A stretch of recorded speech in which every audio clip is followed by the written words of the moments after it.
Stress കുറയണോ? എന്നാൽ ഈ video full കാണും കേട്ടോ. അപ്പോൾ നിങ്ങളുടെ സ്ട്രെസ്സ് കുറയും. സിമ്പിൾ ട്രിക്സുമായിട്ടാണ് ഞാൻ ഇവിടെ വന്നിരിക്കുന്നത്. അപ്പോൾ നിങ്ങൾ വിചാരിക്കും ഇത്രയും സിമ്പിൾ ട്രിക്സ് കൊണ്ടൊക്കെ നമ്മുടെ ഈ പ്രശ്നങ്ങളൊക്കെ തീരുമോ, അല്ലെങ്കിൽ സ്ട്രെസ്സ് തീരുമോ, ടെൻഷൻ തീരുമോ? ഡെഫിനറ്റ്ലി തീരുള്ളൂ. നമ്മൾക്കതിന് കുറച്ച് കാര്യങ്ങളൊന്ന് കൈകാര്യം ചെയ്ത് കഴിഞ്ഞാൽ തീരാവുന്ന സിമ്പിൾ കാര്യങ്ങൾ, അതായത് നമ്മളത് എടുക്കുന്ന രീതിയുടെ പ്രശ്നമാണ്. അപ്പോൾ ഈ സ്ട്രെസ്സിനെ കുറയ്ക്കാം എന്നത് പറയുന്നതിന് മുമ്പ് ഈ സ്ട്രെസ്സ് വരാനുള്ള പല കാരണങ്ങളുണ്ട് അല്ലേ. അതായത് നമ്മൾ ജനിച്ച് അറിവച്ച നാൾ മുതൽ നമ്മൾ നോക്കിയപ്പോൾ നമ്മുടെയൊക്കെ ഒരു പ്രായം വെച്ചിട്ട് നമ്മൾ അറിവച്ച നാൾ മുതൽ നോക്കിക്കഴിഞ്ഞ് കഴിഞ്ഞാൽ പല സ്ട്രെസ്ഫുൾ സിറ്റുവേഷനിലൂടെ കടന്നു പോയിട്ടുണ്ട്. ഇപ്പോൾ പഠിക്കുന്ന കാലത്താണെങ്കിൽ പഠിക്കുന്നതിലുള്ള ബുദ്ധിമുട്ട്, മാത്സാണ്. എനിക്കൊക്കെ മാത്സ് ഭയങ്കര ബുദ്ധിമുട്ടുള്ളൊരു സംഭവമായിരുന്നു. അന്നേരം എനിക്ക് മാത്സ് ഇല്ലായിരുന്നെങ്കിൽ എത്ര നന്നായിരുന്നു എന്ന് ചിന്തിച്ചിട്ടുണ്ട്. പക്ഷെ അത് ഇല്ലാതിരിക്കാനും പറ്റത്തില്ല. എക്സാമിന് പാസ്സാവണമെങ്കിൽ ആ സംഭവം കൂടി എഴുതും. സ്ട്രെസ്സ് വരുന്ന പല പല തരത്തിലാണ്. അപ്പോൾ പഠിക്കുന്ന ഇപ്പോൾ 10th ആയിക്കഴിഞ്ഞ് കഴിഞ്ഞാൽ ആ എക്സാം എഴുതാൻ പോയിരിക്കുന്ന കൊച്ചിന് സ്ട്രെസ്സ്, വീട്ടിലെ അമ്മയ്ക്കും അച്ഛനും സ്ട്രെസ്സ്, മൊത്തം സ്ട്രെസ്സ്. അയൽവക്കത്താണെങ്കിൽ അവർക്ക് സ്ട്രെസ്സ്. എന്തിൻ്റെ സ്ട്രെസ്സാന്ന് പറയാം, അവൾ ജയിക്കുമോ, അവൾ തോൽക്കുമോ എന്നുള്ള സ്ട്രെസ്സ്, അത് കുശുമ്പിൻ്റെ സ്ട്രെസ്സ്. അപ്പോൾ മൊത്തത്തിൽ സ്ട്രെസ്സാണ് അല്ലെ ടെൻഷനാണ് ഇന്ന് നമ്മൾ ഓരോരുത്തരും ഫേസ് ചെയ്യുന്നത്. അത് കഴിഞ്ഞ് സ്കൂൾ ജീവിതമൊക്കെ കഴിഞ്ഞ് കഴിഞ്ഞാൽ പിന്നെ കോളേജ് തലമായി, അതിലും കുറച്ച് സ്ട്രെസ്സും കാര്യങ്ങളും വരും. പിന്നെ നമ്മൾ ജോബിന് സെർച്ച് ചെയ്യുക, ജോബ് കിട്ടുമോ, അന്നേരം ജോബ് കിട്ടിയാലോ, ജോബ് ആ ഒരു ആദ്യമായിട്ട് നമ്മൾ ചെയ്യുന്നതുകൊണ്ട് അതിൻ്റെ കുറച്ച് അതിൽ നമ്മൾ പറയുന്നില്ല ജോബ് സ്ട്രെസ്, ആ ഒരു സംഭവം. അതിനൊക്കെ ഓരോ പേരുണ്ട്. എക്സാം ഫിയർ, ജോബ് സ്ട്രെസ്സ്, എല്ലാത്തിൻ്റെയും പുറകിൽ ഈ സ്ട്രെസ്സ് ടെൻഷനൊക്കെ ഒന്ന് തന്നെയാണ്. പക്ഷേ അതിൻ്റെ രൂപങ്ങളും ഭാവങ്ങളൊക്കെ മാത്രമേ വ്യത്യാസമുള്ളൂ. അത് കഴിഞ്ഞ് അപ്പോൾ അന്നേരമൊക്കെ നമ്മൾ വിചാരിച്ചു അയ്യോ കല്യാണമൊക്കെ കഴിഞ്ഞ് ഫാമിലി ആയിട്ട് ഇരിക്കുന്നത് ഒന്നും അറിയണ്ട, ചുമ്മാ ഇരുന്ന് കൊച്ചിനെയൊക്കെ നോക്കിയാൽ മതിയല്ലോ, അല്ലെ ഹസ്ബൻഡിന് വേണ്ട കാര്യങ്ങളൊക്കെ നോക്കിയാൽ മതിയല്ലോ എന്ന് പറഞ്ഞിട്ടായിരുന്നു അന്ന് കാലത്തൊക്കെ വിചാരിച്ചത്. പിന്നെ നമ്മൾ പഠിച്ചു കഴിഞ്ഞ് ജോലിയൊക്കെ ചെയ്ത് കല്യാണം കഴിച്ചപ്പോൾ ഇതാ കിടക്കുന്നു അതിലും വലിയ സ്ട്രെസ്സുകൾ. ഞാൻ പറയുന്നത് കൊണ്ട് എനിക്ക് മാത്രമുള്ളതല്ല, ഭൂരിപക്ഷം എല്ലാവർക്കും ഉള്ളൊരു കാര്യമാണ് ഞാൻ ഈ പറയുന്നത്, പലരും പറയത്തില്ല. അപ്പോൾ സ്ട്രെസ്സ്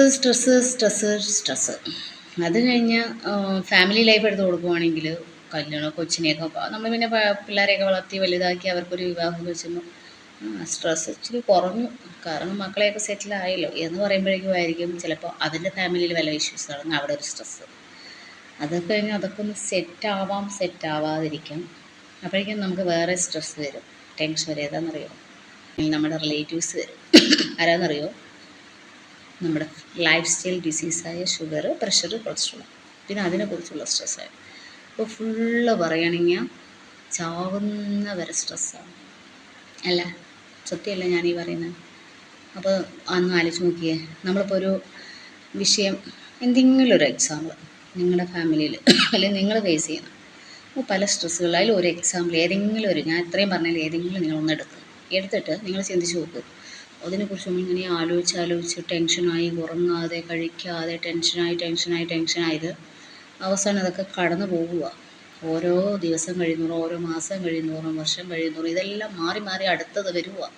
പുതിയ വിഷയങ്ങൾ വന്നുകൊണ്ടിരിക്കുക. അപ്പം നമ്മൾ അതിൽ കിടന്നിങ്ങനെ ഇരുന്നതുകൊണ്ട് പ്രത്യേകിച്ച് വല്ല കാര്യമുണ്ടോ? ഇല്ല.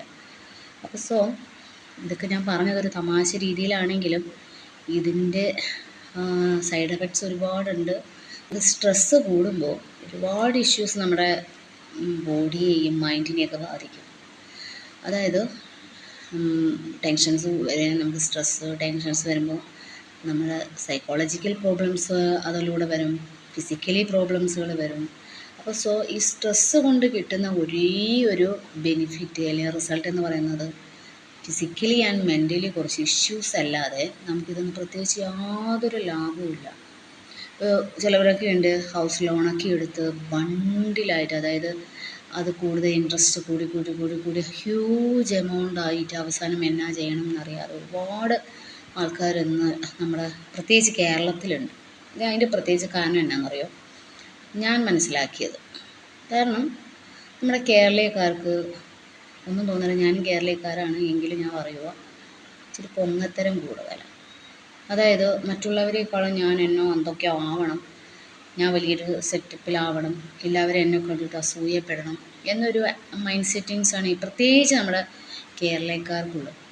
അപ്പോൾ നമ്മുടെ തൊട്ട വീട്ടിലൊരാൾ വല്ല കാറിൻ്റെ, എനിക്ക് അങ്ങനെ ആധികാരികമായി പേരൊന്നും അറിയത്തില്ല, എങ്കിലും കുറച്ച് ബ്രാൻഡഡ് ആയിട്ടുള്ള കാറ് വാങ്ങിച്ചാൽ അന്നേരം അവിടെ നോട്ടും, ഇതിലും കൂടെ 1,00,000 കൂടിയാലും കുഴപ്പമില്ല, ഞാൻ ഇതിനേക്കാളും വില കൂടിയ കാറ് വാങ്ങിക്കും.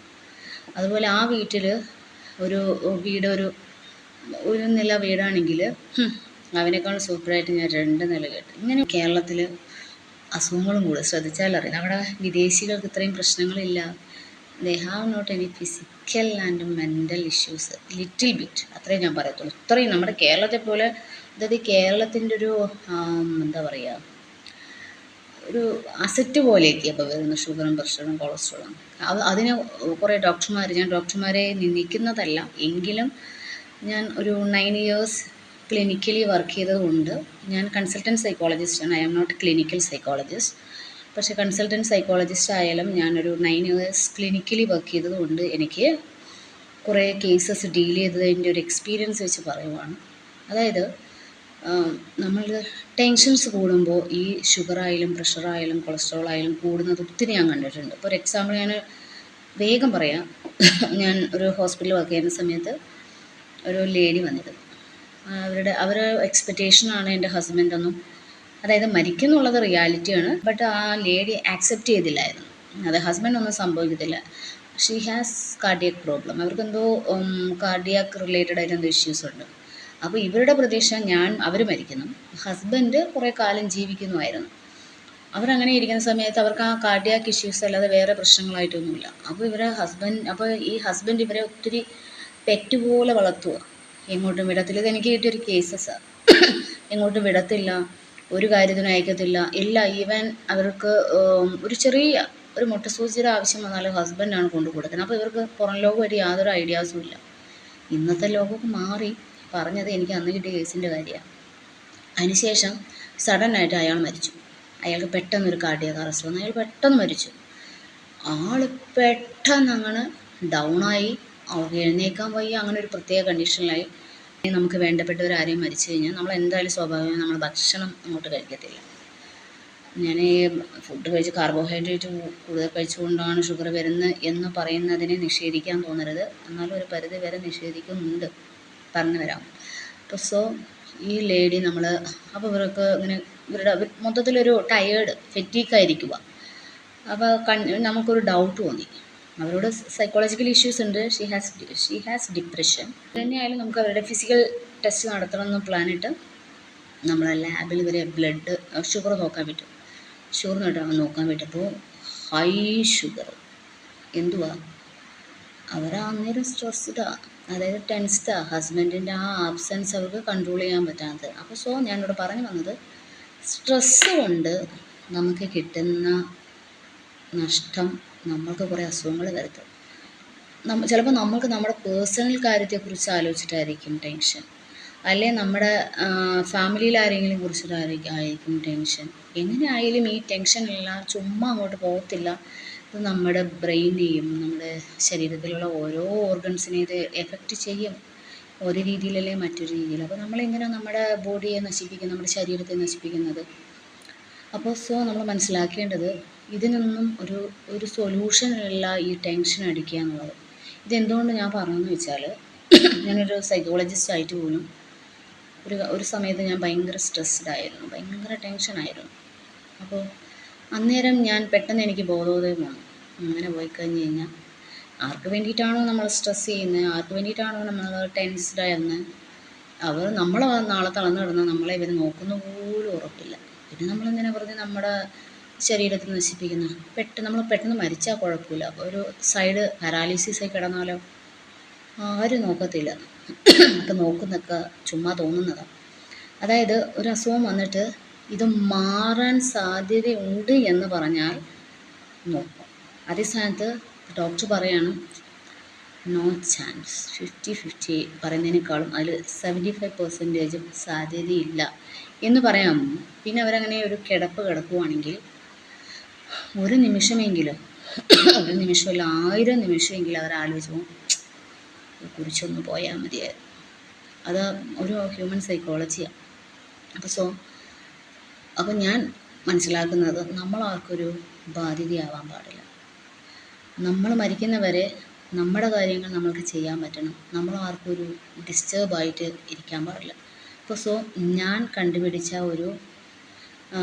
ഞാൻ എൻ്റെ ലൈഫിൽ അപ്ലൈ ചെയ്ത ഒരു ടിപ്സാണ് ഇപ്പോൾ നിങ്ങൾക്ക് പറയാൻ പോകുന്നത്. വേറെ ഒന്നുമല്ല കേട്ടോ. ഇത്രയും പറഞ്ഞ സ്ഥിതിക്ക് നിങ്ങളൊക്കെ ചിന്തിക്കുന്നത് എന്നാ ഈ ഒരുത്തി പറയാണ്ട് ഇങ്ങനെ വലിച്ചു നീട്ടുന്നത്. സോറി, ഞാൻ പറയാം. വേറെ ഒന്നുമല്ല, മൈൻഡ് ചെയ്യാതെ വിടുക, അത്രേ ഉള്ളൂ. മൈൻഡ് ചെയ്താലും പ്രശ്നങ്ങളൊന്നും തീരുന്നില്ല. പിന്നെ നമ്മളിതിനാ ഇങ്ങനെ മൈൻഡ് ചെയ്തുകൊണ്ടിരിക്കുന്നത്? മൈൻഡ് ചെയ്യല്ലേ, വിട്ടേക്ക്, വരുന്നവിടെ വെച്ച് കാണാം. നമ്മൾ ടെൻഷൻ അടിച്ചത് കൊണ്ട് പ്രശ്നങ്ങൾക്ക് സൊല്യൂഷനും ആവുന്നില്ല, ടെൻഷൻ അടിച്ചുകൊണ്ട് പ്രശ്നങ്ങൾ തീരുന്നുമില്ല. പിന്നെ എന്തിനാ വെറുതെ പറയിടാം? സോ ലിമിറ്റ്, മൈൻഡ് ചെയ്യാതെ വിടുക, ഹാപ്പി ആയിരിക്കുക. നമുക്ക് ഏറ്റവും ഒരു റിലീഫ് കിട്ടുന്ന എന്താണോ അതിൽ എൻഗേജഡ് ആകും. അപ്പോൾ നമുക്ക് കുറേ കാലം നമ്മൾ ഹെൽത്തി ആയിട്ടിരിക്കും. നമുക്ക് ഫിനാൻഷ്യലി ആ ഒരു ഇതിനേക്കാളും നമ്മൾ ഫിസിക്കലി ആൻഡ് മെൻ്റലി ഹെൽത്തി ആയിരിക്കുന്നതായിരിക്കും ഏറ്റവും നല്ലത്. പിന്നെ ഫിസിക്കലി നല്ല സ്ട്രെങ്ത് ഉള്ള ഒരാൾക്ക് മൈൻഡ് വീക്കായിട്ട് പ്രത്യേകിച്ച് ആ ബോഡി കൊണ്ട് വല്ല കാര്യമുണ്ട്. So mental health is very important. So mind ചെയ്യാതിരിക്കുക, മൈൻഡിലോട്ട് കൊടുക്കാതിരിക്കുക, മൈൻഡിന് ഡിസ്റ്റർബ് ഉണ്ടാക്കുന്ന എന്തൊരവസരത്തെയും അവോയ്ഡ് ചെയ്യുക, ഹാപ്പി ആയിട്ടിരിക്കുക. So life is only one. So don't waste your time. അതായത് ടൈം വേസ്റ്റ് ചെയ്യരുത് എന്ന് പറയുന്നത് ഉള്ള സമയം മാക്സിമം യൂട്ടിലൈസ് ചെയ്യുക, മുന്നോട്ട് പോവുക, നമുക്കുള്ള കഴിവുകൾ ഫൈൻഡ് ഔട്ട് ചെയ്യുക. ഓരോ ആൾക്കാർക്കും ഓരോ കഴിവാണ്. ചില കുട്ടികളോടൊക്കെ ഞാൻ ചോദിക്കുവേ, എന്നാണ് നിൻ്റെ കഴിവെന്ന് ചോദിക്കുമ്പോൾ പ്രത്യേകിച്ചൊരു കഴിവുമില്ല, അമ്മയും അച്ഛനും കണ്ടുപിടിച്ചിട്ടില്ല എന്നൊക്കെ പറയുന്നത് കേട്ടിട്ട്.